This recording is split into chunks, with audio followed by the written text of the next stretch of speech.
قرآن میں اللہ نے موسیٰ علیہ السلام کا کئی بار ذکر کیا ہے۔ موسیٰ علیہ السلام اللہ کے سب سے عظیم رسول تھے۔ ان کی سب سے خاص بات یہ تھی کہ وہ اللہ سے ڈائریکٹ بات چیت کر سکتے تھے۔ اسی وجہ سے انہیں موسیٰ کلیم اللہ کہا جاتا ہے، یعنی اللہ سے کلام کرنے والا۔ موسیٰ علیہ السلام بہت لمبے چوڑے تھے اور بے انتہا طاقتور تھے۔ ان میں 10 آدمیوں جتنی طاقت تھی۔ ان کا رنگ سانولا تھا اور کبھی کبھی بولتے ہوئے وہ اٹک جاتے تھے، یعنی سٹٹر کرتے تھے، لیکن یہ ان کی کمزوری نہیں تھی۔ موسیٰ علیہ السلام کی زندگی کو سمجھنے کے لیے ہمیں یوسف علیہ السلام کی زندگی کا آخری حصہ جاننا ضروری ہے۔ یوسف علیہ السلام کے زمانے کا فرعون ایک اچھا آدمی تھا۔ فرعون مصر کے بادشاہ کو کہا جاتا ہے، اس لیے جو بھی ایجپٹ کا بادشاہ بنتا ہے فرعون کہلاتا ہے۔ یوسف علیہ السلام کے زمانے کا فرعون ان کا بہت احترام کرتا تھا۔ وہ یوسف علیہ السلام پر اتنا اعتبار کرتا تھا کہ اس نے مصر کی سلطنت کا خزانہ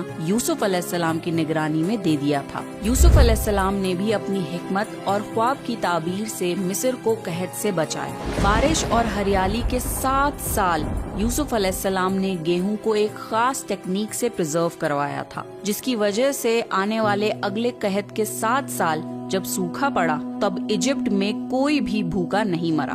اسی وجہ سے یوسف علیہ السلام کو ایجپٹ میں ایک اعلیٰ مقام حاصل تھا، اور فرعون نے یوسف علیہ السلام کے ماں باپ، بھائی بہن اور قبیلے کے سارے لوگ ایجپٹ بلا لیے تھے۔ بنی اسرائیل یعنی یعقوب علیہ السلام کی اولاد مائیگریٹ کر کے ایجپٹ آ گئے تھے، اور یوسف علیہ السلام کے زمانے میں انہوں نے شاہی زندگی گزاری۔ لیکن یوسف علیہ السلام کی موت کے بعد اس فرعون کی بھی موت ہو گئی، اور جب دوسرا فرعون بادشاہ بنا تو اس نے بنی اسرائیل پر ظلم کرنا شروع کر دیا۔ پھر اس کی موت کے بعد ایک اور فرعون آیا جو کہ اب تک کا سب سے بدتر فرعون تھا۔ دنیا کی ہسٹری میں فرعون جیسا بدترین بادشاہ نہ کبھی آیا ہے اور نہ کبھی آ پائے گا۔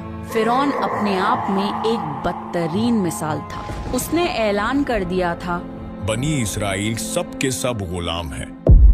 وہ ان سے لیبر ورک کرواتا تھا اور انہیں نچلے طبقے کی قوم بنا دیا۔